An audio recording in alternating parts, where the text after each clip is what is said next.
Good afternoon, everyone, and welcome to UCSF Medicine Grand Rounds. I'm Lekshmi Santhosh, Associate Chair for Mentorship, filling in for Dr. Wachter as he's sadly unable to make it today. We have a very special guest lecture for us today.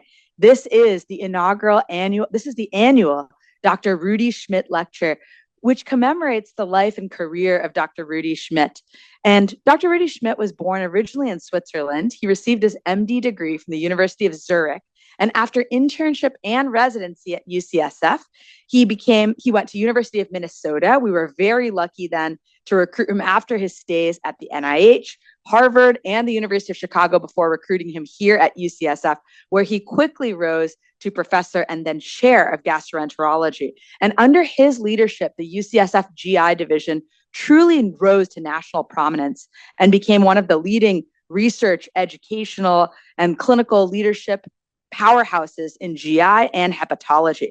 He then served as dean of the UCSF School of Medicine from 1983 to 1989, and he had many outstanding attributes, including fostering the growth of both basic and clinical sciences during his time. And he was the president of several prestigious organizations, including the ASLD, the Association for the Study of Liver Diseases, and many national and international awards. So in honor of Dr. Rudi Schmid, we are delighted to introduce Dr. Stuart Orkin, who joins us today from the opposite coast.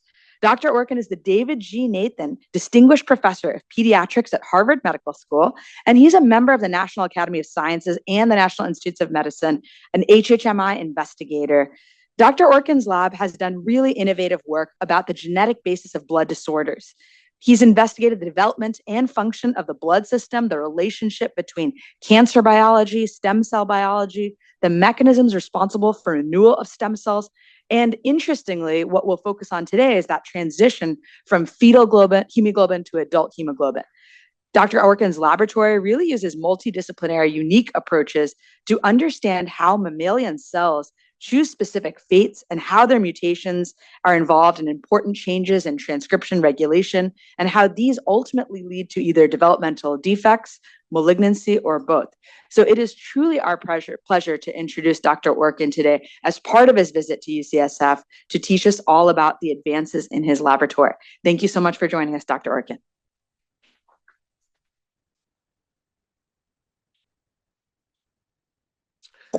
Thank you very much for that kind introduction, and thanks for coming, for those who are here, and anybody on Zoom, thanks for being on Zoom. What I'd like to do today is give you a sense of where we've been over the last probably 10 years or so in my lab, and give you a sense of where we need to go over the next several years in order to really complete the job, if you will. So I think we're in a new era. We're in an era now where with molecular medicine, we have new technologies that are being brought to patients, and some of these are being brought to patients in form of cells or stem cells, as well as new technologies such as gene editing. And the recent approval earlier this year of Casgevy, which is gene editing for the hemoglobinopathies, really exemplifies that and really stemmed from the work I'll describe. And this is a trial brought forward by CRISPR Therapeutics and Vertex Pharmaceuticals. So when I began, my interest was actually in trying to understand where blood cells come from, how do they function, what goes awry in disease. And certainly we always put in grant applications. We'd like to develop new therapies, but actually rarely do we have that opportunity. But fortunately, that's come to pass. Now, hemoglobin, everybody thinks it's all done, it's all solved, it's an old problem. The red cell's a bag of hemoglobin. And here's Max Perut staring at the structure back in the early 60s. But I particularly like this quote from the late geneticist Arno Matulsky 50 years ago. where he said the hemoglobin research played a role in human biochemical genetics similar to that of Drosophila in formal genetics. And this was prior to cloning of any DNA. This is pre-recombinant DNA era. And I think it's continued to the current day, this statement, because in the recombinant era, which started in the late 70s and 1980, hemoglobin and the genes have played a large role in really sort of track technology development with cDNA cloning, genomic cloning, mutational analysis of genes as in the thalassemias, expression of cloned genes both in mouse and in cells, and then the identification of locus control region, which was the first super enhancer, and more recently gene editing. And actually, for those who like to look at a simple summary, Tom Matiadis has one in a recent issue of Cell where they celebrate 50 years of recombinant DNA. And Tom, it's actually quite a nice little summary. So what we've been interested in for many years has been how does one regulate the switching of different globin chains during development. And chromosome 11 has the beta globin gene complex, which is shown at the top. The locus control region, which is a super enhancer, regulates the down or activates the downstream genes, which are arrayed embryonic, 2 fetal genes, and the adult genes in the order of their expression. And I should remind everybody, we've had the DNA sequence of this region of the genome since 1982.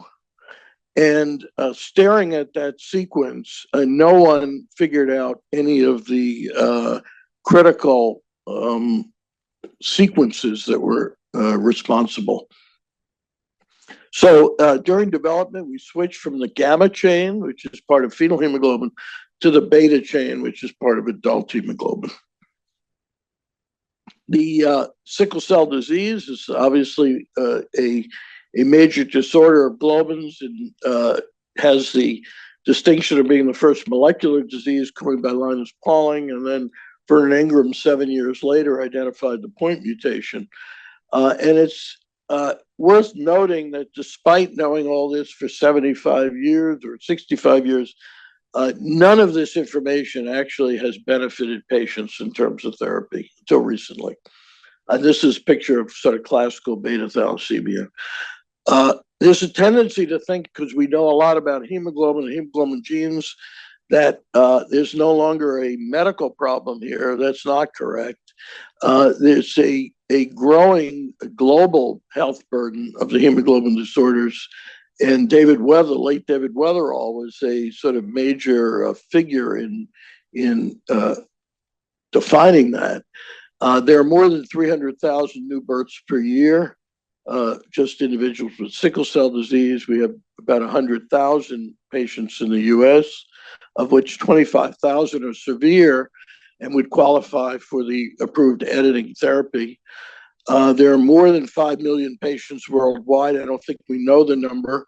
There are epidemiologic studies being done in India where there are many more than 1 million individuals. We don't really know the number. And most of the patients are obviously in resource limited areas. And most of the children, at least in sub-Saharan Africa, die of malaria or TB before they die of their sickle cell disease. Really one of the seminal sort of, I won't call it discovery, but a proposal was made in 1948 by Janet Watson, a very astute pediatrician who recognized that children with sickle cell disease or would have sickle cell disease as they got older were not ill in utero or the neonatal period. And she surmised this was because they had fetal hemoglobin, which was protective. She didn't do any experiments. This was really just a hypothesis. And in fact, she was correct. And natural history studies many years later showed that those with a higher level of fetal hemoglobin have a longer survival. So the vision in the field for as long as I've been in it, is to elevate the 1% fetal hemoglobin we all have as adults to something on the order of 20 or 30% per cell, and uniformly distributed in cells. And that 20 or 30% level comes from experiments showing that fetal hemoglobin itself is an inhibitor of the sickling process of sickle hemoglobin, and that level of somewhere in the range of 30% would be reasonably protective. So this is really the crux of the problem we've been studying for the last probably 15 years now, or more, is how does one switch from the fetal stage, where the locus control region engages the gamma genes and it loops in the chromatin, to the adult stage, where the LCR loops to the beta gene and the gamma genes are off. And the questions were, how many factors are there that are involved? What factors control this switch? And do they act positively or negatively? And obviously, if there are many factors, we'd have less of a chance of doing anything to manipulate that in a productive way therapeutically. We thought we had begun on this problem back in the late 80s. We were studying a promoter. We were actually studying an activity in nuclear fractions that was erythroid specific by gel shift. And we were studying a promoter that had a point mutation in it associated with high fetal hemoglobin in adult life, a very rare mutation, a beneficial one that occurs.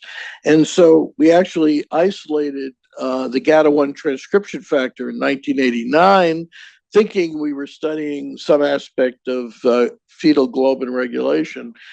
In effect, that was not correct. It turned out to be the master regulator for erythroid gene expression. Really sort of established the whole field of molecular hematopoiesis from a transcriptional point of view.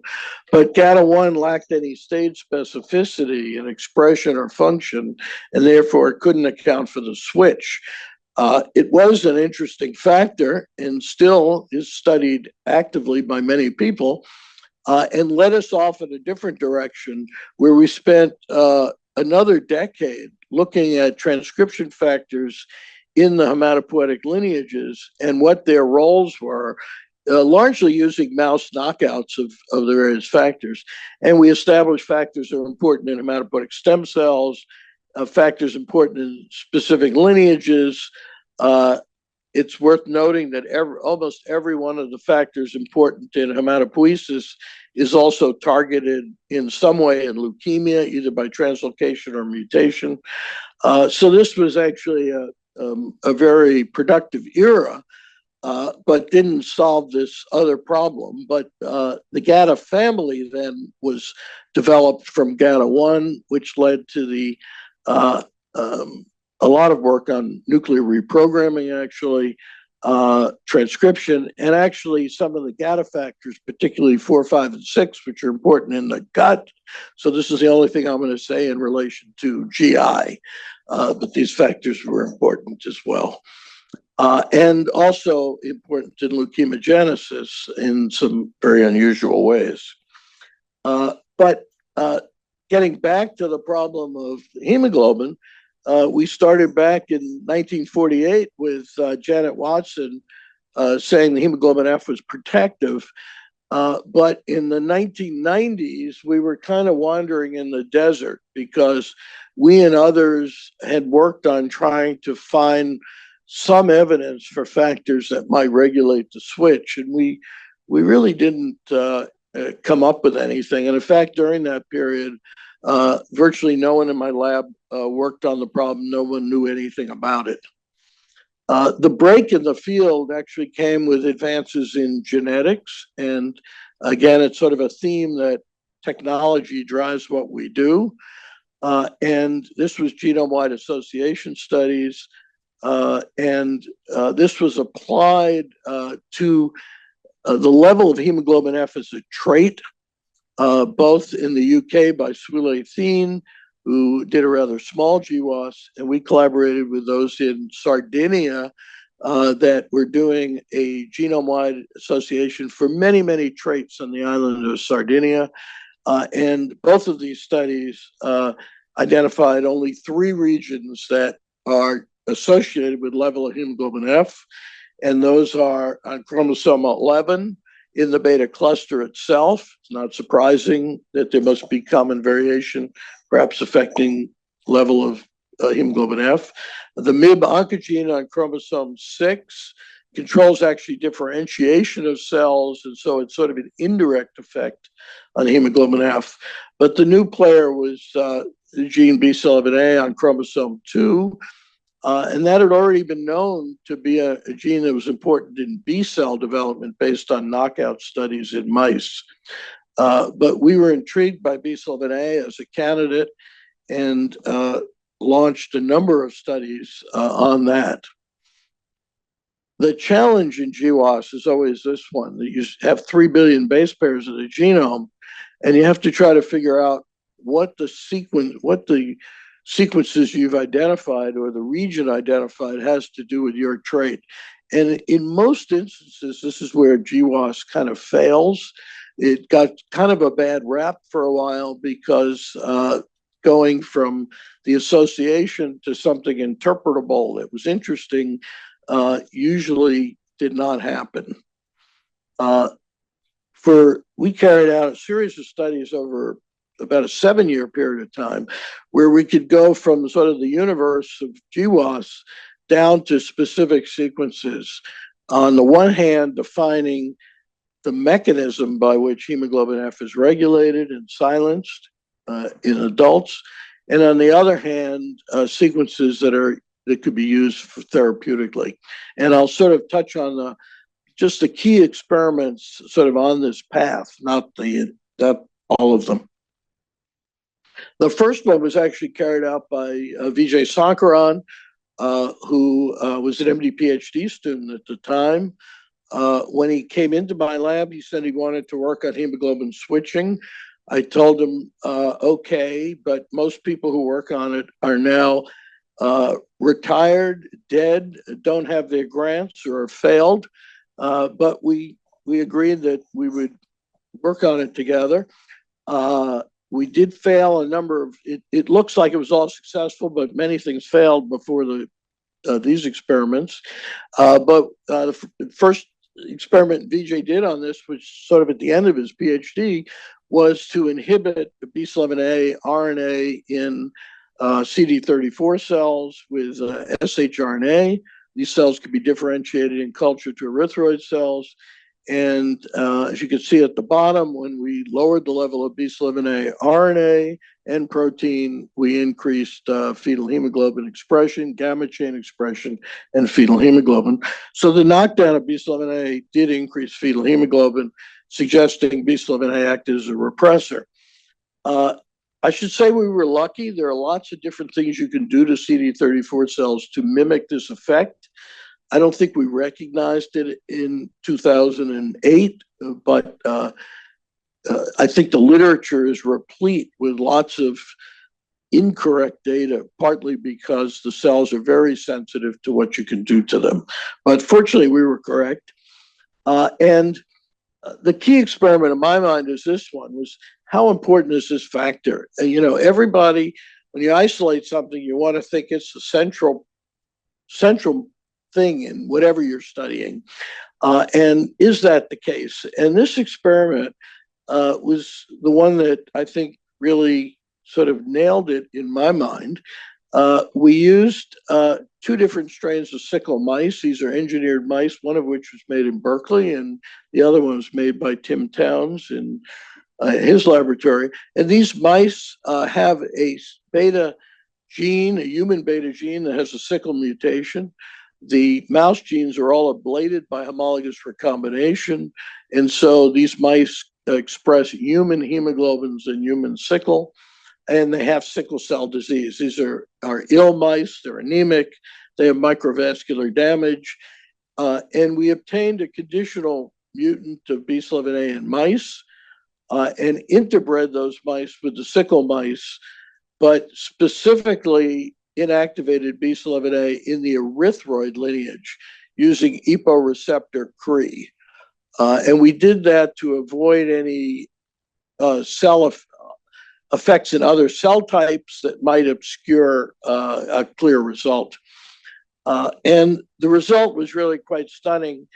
These experiments were performed by Jan Zhu, who's now an investigator at St. Jude's. And the middle shows the smear of a sickle cell mouse.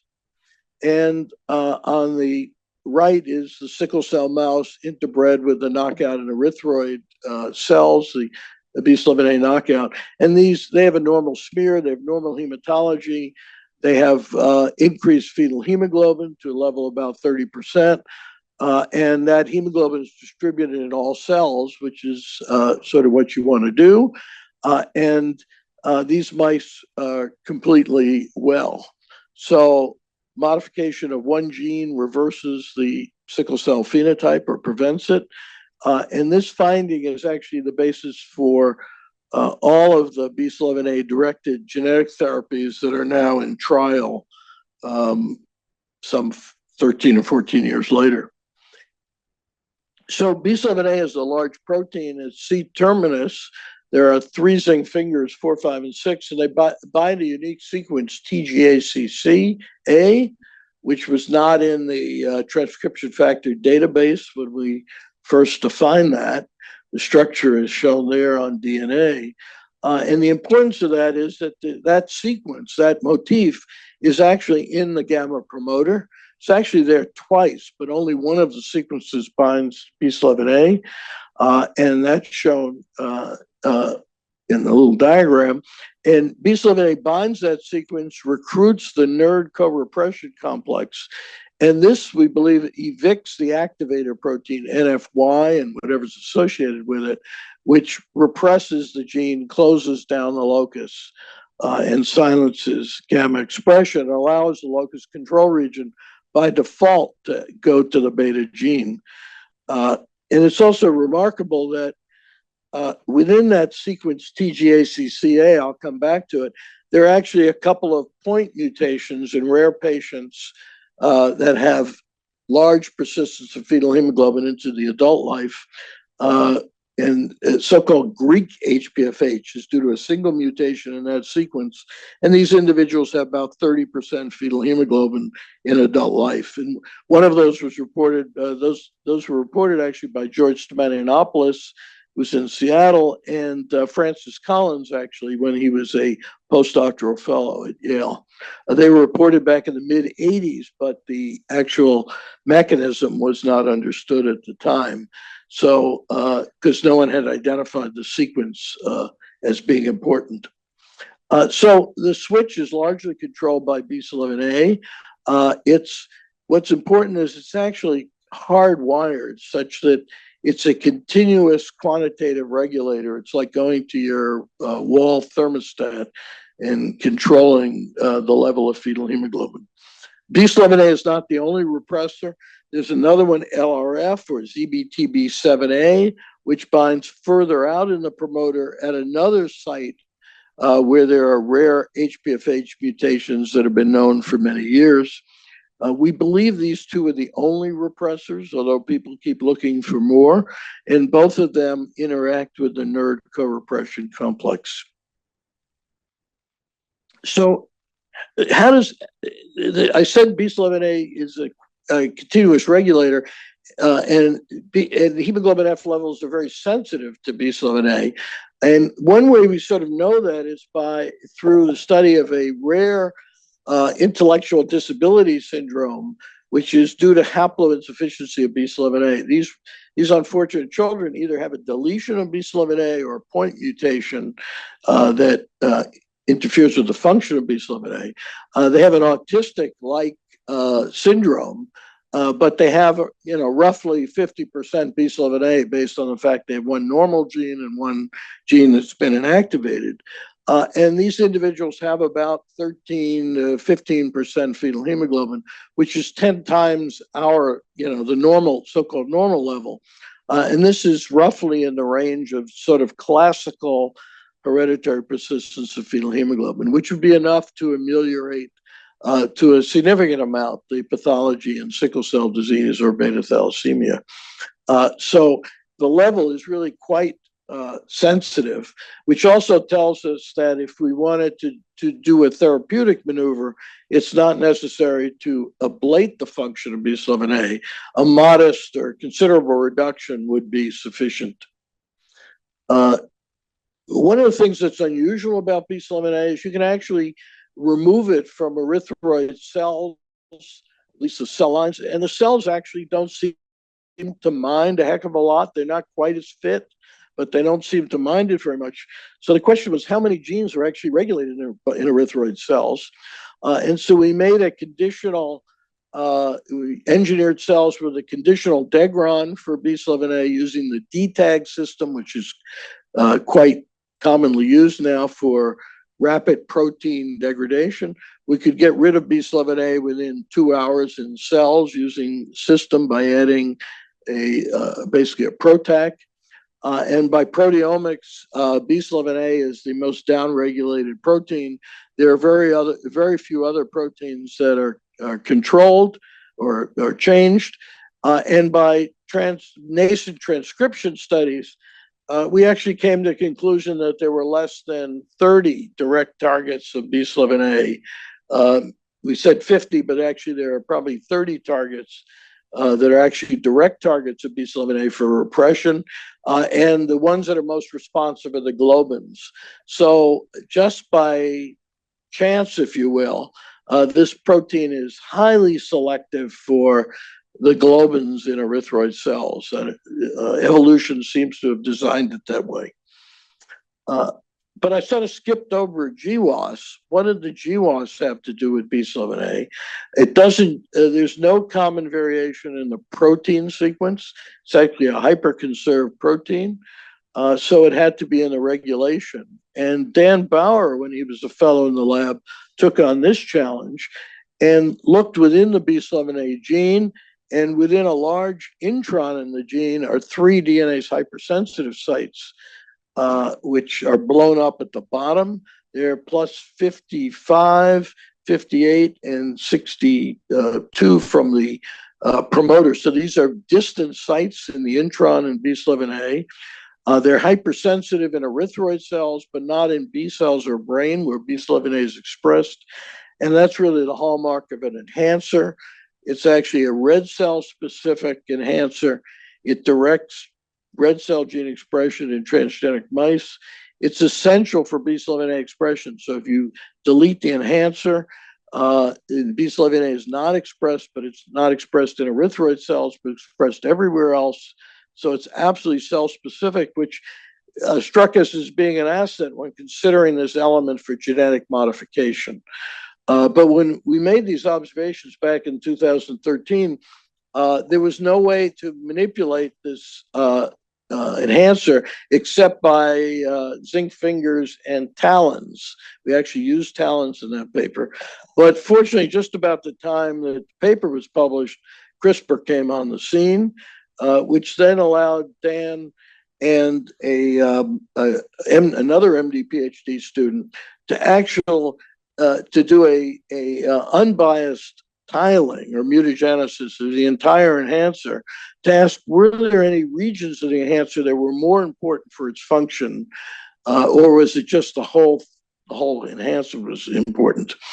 And the remarkable and sort of something we couldn't have predicted is that there's a single site in the plus 58 hypersensitive site is at a GATA transcription factor binding site, where if we just make a cut and use non-homologous end joining, just sloppy DNA repair, it reduces the enhancer function considerably, maybe 2/3, maybe 3/4, but it reduces the level of BCL11A and allows for reactivation of fetal hemoglobin. There's other work that's being done by former postdoc Jan Zhu, where he's looked at sort of why this is such a sensitive site. And there's an interesting sort of chromatin biology that's going to come out of that this site is really sort of a pivotal site of interactions in chromatin in this region. But when we made this observation, it was pretty clear that this would be a site that could be used for therapeutic disruption and would be safe in the sense that it would be totally erythroid specific because the elements are erythroid specific. Now, I'll just show you sort of how the translation's done, and I'll come back to some of the findings after. So in order to translate this clinically, one has to do an ex vivo modification of cells and reintroduce the modified cells back into an individual, essentially a bone marrow transplant. And you have to modify the hematopoietic stem cells because they're the cells that will regenerate the hematopoietic system. So when harvests or mobilizes hematopoietic stem and progenitor cells from an individual, like you do for a bone marrow transplant, these cells are then modified in the laboratory, in this case with at the so-called Achilles heel, this sensitive site in the enhancer. Patient is preconditioned for the transplant, usually with busulfan to destroy the host marrow, and the cells are readministered for reconstitution. This takes more than 6 months. It's complex. It's obviously resource intensive. The results are quite dramatic. These are the results for sickle cell disease presented to the FDA prior to approval. The black diamonds represent hospitalizations for sickle crises prior to and after therapy. And after therapy, there are very few hospitalizations. Patients are largely well. They reported about 93% or 95% of individuals in the trial who had sickle cell disease were then free of these vaso-occlusive crises. So they're functionally cured. And more than 90% of the patients who had transfusion-dependent beta thalassemia were rendered transfusion independent. And that's the basis for the approval by the FDA of Exa-cel, which is now known as Casgevy. There are lots of advantages of reactivating hemoglobin F as therapy. One of them is it's now validated thoroughly by genetics in the clinical trials. It maintains the globin balance. You have the alpha chain and the beta chain have to be balanced in order to form the hemoglobin tetramer. Another therapy, lentiviral globin therapy, Bluebird Bio was also approved. In that, you just add an extra beta chain, essentially, which doesn't maintain the balance. Whether that's clinically important, I don't think we really know. But it's importantly, raising fetal hemoglobin is suitable for all the hemoglobinopathies, and there are many different mutations leading to beta thalassemia. So instead of engineering each mutation therapy, you can use one-stop shopping. We now know there are several routes to increasing fetal hemoglobin. Downregulating enhancer is one. You can downregulate with shRNA. David Williams at Children's Hospital is doing that in another trial. But you could also knock out the binding site now that we've identified in the promoter, and that can be done as well. So there's a sound scientific basis for each one of these. And importantly, it avoids technical issues that have been encountered in actually correcting the sickle mutation. Everybody always says, why don't you just correct that base if editing is so good? Well, it's getting better, but it's still challenging. There are a number of BCL11A based trials that are going on. I mentioned the shRNA trials. The first one is now in phase 2. Casgevy is approved. Editas, company in Cambridge, is using a different Cas protein, Cas12, to inactivate the BCL11A binding site in the promoter. That program looks pretty good, but they're looking for a partner to advance it. They've kind of shelved it, I think, because there's a considerable competition with the Casgevy. And Beam Therapeutics uses base editing, which doesn't cut the DNA, and they're using base editing of the binding site as well. So I think there may be additional therapies eventually approved. They may have increased fetal hemoglobin, may even be more effective than the sort of 90% cures, if you will. But I think clinical advancement is actually going to depend on the financial viability of these ex vivo therapy. These therapies are expensive, and the profit margin that pharma sees may be difficult with ex vivo therapy. So we now know that genetic approaches are validated. We can reactivate fetal hemoglobin essentially for a functional cure. But it's a complicated maneuver to do these therapies. And if you think about it, with just the US alone, 25,000 patients who are suitable for the editing therapy, you have to then do 25,000 bone marrow transplants, each of which takes 6 months or more to enroll the patients and treat them. I don't think we have enough resources. We don't have enough transplant centers, enough doctors, or probably enough money to do that.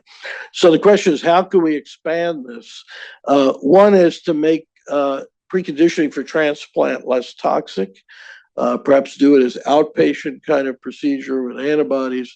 There's a lot of work going on in that area. The other is to do in vivo therapy, which would involve injecting a lipid nanoparticle, editing components, and doing it all with one shot. I think that's still a dream. The efficiency has to be quite high to get enough stem cells modified, but there's a lot of work going on in that area. We tend to favor the idea of a pill. We know how to distribute pills to treat people on a global fashion. We just need the right pill, and to essentially mimic what we can do with genetics with small molecules. And this just sort of illustrates, there's been a lot of press coverage of how difficult it is for patients to go through these lengthy procedures for enrolling in the trials. I think we knew that would be the case.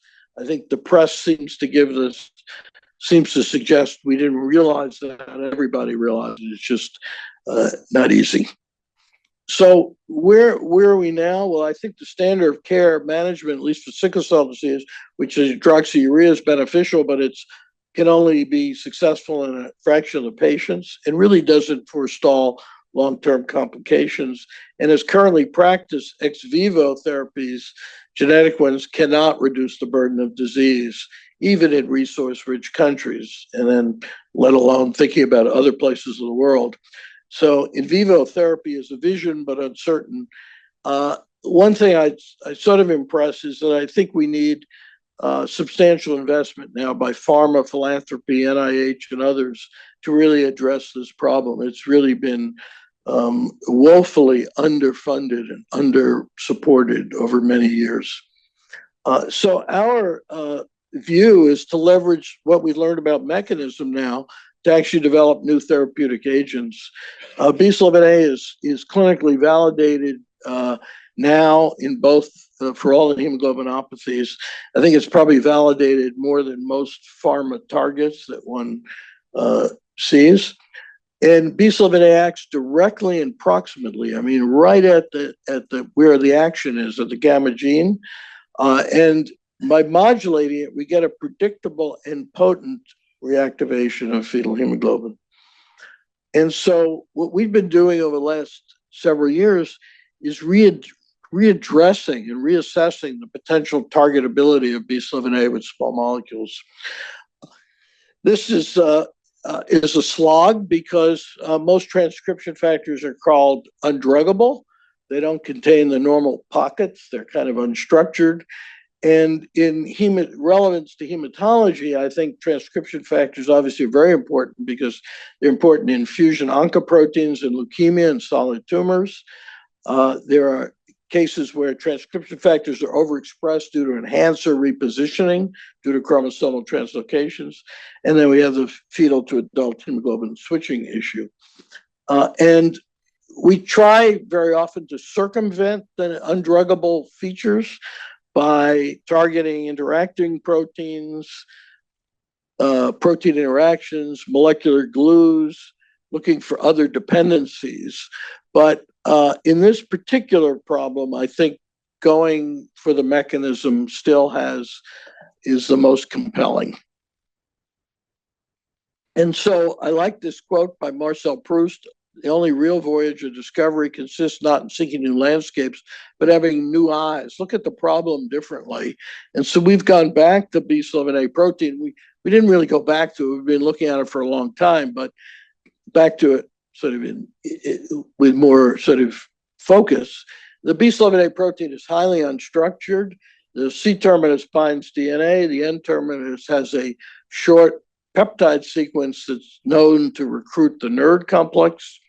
The rest of the protein is pretty disordered. There are 7 zinc fingers, which are numbered here 0 through 6. And if you run AlphaFold, you get what looks like spaghetti with a few conserved domains, the zinc fingers. There's some data in the literature which suggested that zinc finger 0 mediates protein interactions. And so we sort of mapped that out. And in fact, that's correct. Most of the protein interactions you can detect by co-immunoprecipitation is orchestrated through zinc finger 0. But then we asked, is zinc finger 0 really important for the steady state protein production? And we used CRISPR to remove zinc finger 0 biallelically in the cell line UDEP, which is sort of the workhorse now in the field. It's an immortalized CD34 cell with an adult phenotype. And when we remove zinc finger 0 discretely, there's no steady state protein by Western blot. Essentially, the protein, if anything, the RNA transcripts are elevated a little. There's some feedback repression.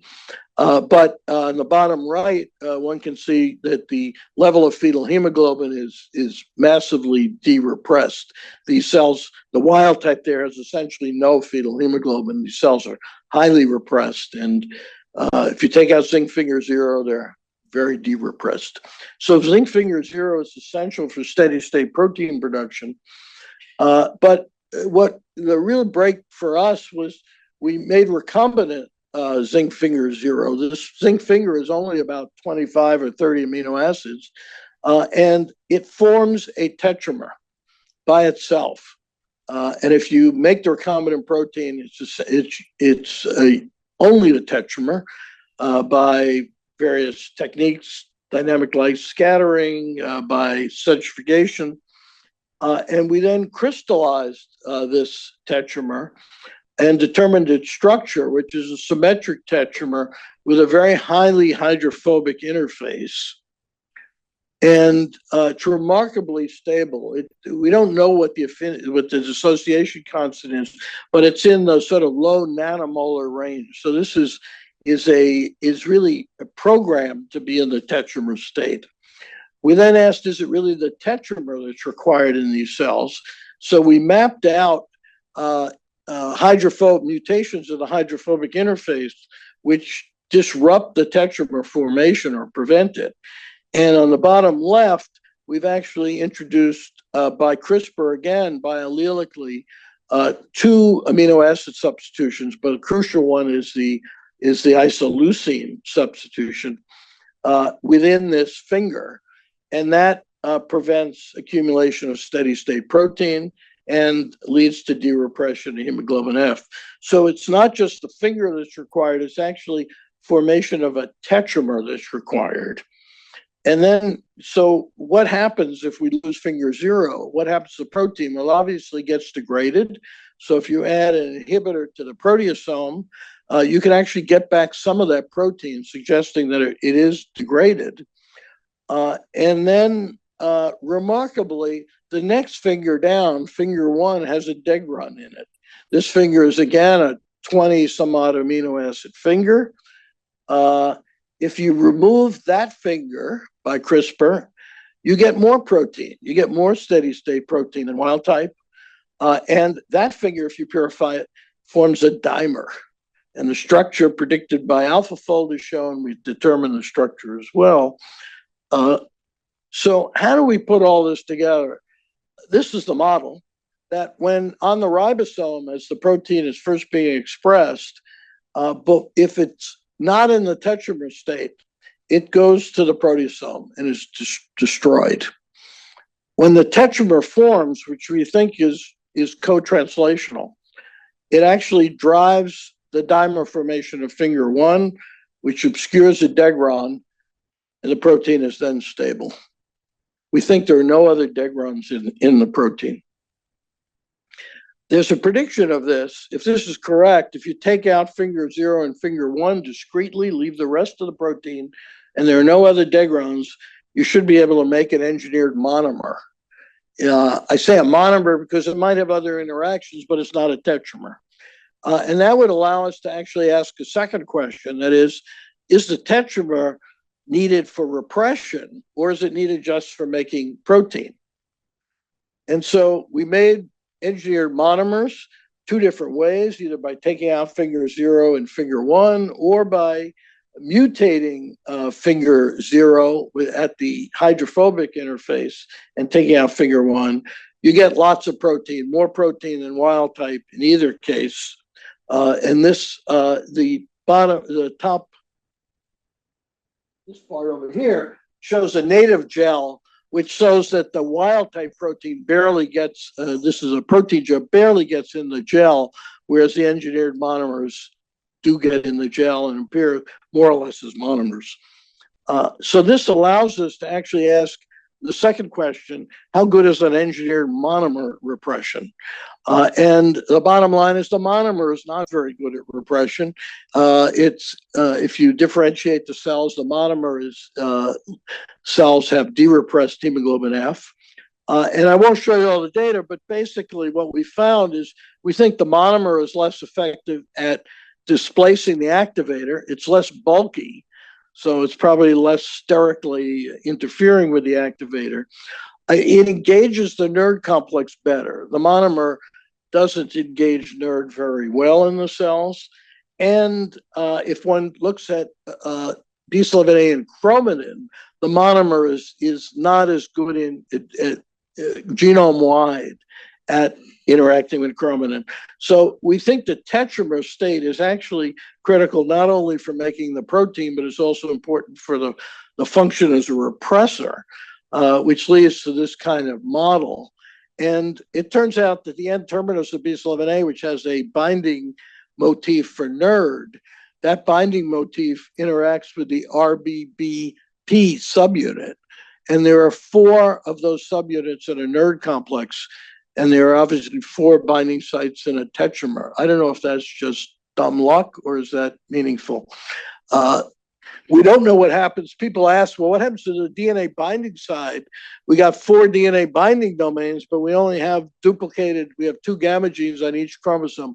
We don't know what happens to the extra DNA binding domains. It's an interesting question. But anyhow, the identification of this zinc finger 0 has shown us that there's an obligate pathway to stable B11A protein. There's no monomer in the cell. We believe it's only in this more multivalent state. And this gives us sort of an alternative view of the protein now. Whereas most of the protein is unstructured, we now have a domain that's essentially a new domain in the protein, which actually has a structure to it, which leads to several opportunities, we think, for therapeutics. One is to either interfere or disrupt this tetramer. It's a little tricky because it's very hydrophobic. The other is to put ligands on the surface of this tetramer because it's not smooth, or to open up the dimer at finger 1 to expose a degron, which could lead to degradation of the protein. And we're considering all of these. We're focusing mostly on the tetramer itself, because this is actually a 3D printed model of the tetramer from the PDB file, which you can do. You can see it's got grooves in it. It has pockets where the subunits come together, which are not present in the single monomer state. And so we think that tetramer is a domain which could be targeted. And it's a zinc finger, but it doesn't look like a zinc finger. So you don't have to worry. People always ask, if it's a zinc finger, you're going to get in trouble with other zinc fingers. We don't think so, because it doesn't look like a zinc finger. And so we're actually trying to work on targeting this element, which then would allow us to use that either to perhaps begin to disrupt the tetramer if we can invade into it with a small molecule, or more likely make a protac or molecular glue, which then allow degradation of the protein in cells. So I'll just leave you with a few thoughts. The fetal to adult switch, we think, is now understood in an increasingly detailed way. We're still working on mechanism, but I think it's largely worked out. And BCL11A serves really a critical and a central role in this. There are other targets in cells that people have identified by various genetic screens now, and they almost all come back to BCL11A in one way or another. Genetic approaches obviously have validated this as a target for therapy, and we have genetic therapies now that have been approved. I'd make the case that focused mechanistic studies reveal novel and unforeseen biology and suggest opportunities now for targeting. So it's a push to do more and more mechanism, even when one thinks one understands the problem. And lastly, I think as a field, the imperative now is development of effective and safe therapies that can be readily accessible to all patients who could benefit. And that's really the goal. It's to take care of the burden of disease, not just to cure a few patients. And so this is the challenge going forward. The early studies working through to the first mechanism in therapy depended on a host of really wonderful trainees, particularly Vijay Sankaran, Jan Zhu, and Dan Bauer. That trio really was the sort of linchpin for the work. And recent work is due to these members in the lab. And be glad to take any questions. Thank you. Thank you so much, Dr. Orkin. That was a fantastic talk that really showcased how foundational work really for the past few years and even decades has impacted these really cutting edge therapies that will impact millions of patients worldwide. Have you been able to model in the Berkeley mouse, or have others been able to model how efficient you really have to be in order to get that selective growth advantage? Yeah, it's not really selective growth advantage. What happens is the cells that have F survive longer, right, but you still need to correct in the genetics. You still have to correct the stem cells. So, I mean, with the bone marrow, the chimeric bone marrow transplants, people say 20%. That's sort of the number they give. From the genetic, for the editing experiments, basically the edited cells have about 40% F per F cell. And in all of the experiments, the more cells you edit, the better. If you get the F up a little higher, you can actually probably get rid of the residual hemolysis. I think a small molecule is going to do it in a uniform base. So I think the crux is getting the level up to 20, 30%.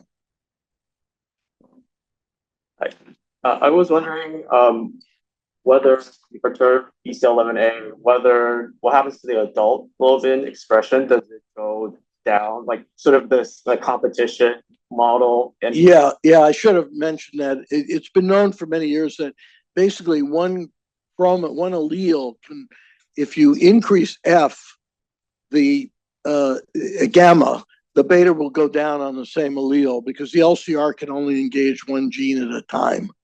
So you get a reciprocal effect. So raising fetal hemoglobin in the sickle case will reduce sickle production, but also making fetal hemoglobin has the added benefit of inhibiting sickling. So you get two bangs to the buck. At thalassemia, you only get one. You replace the missing beta.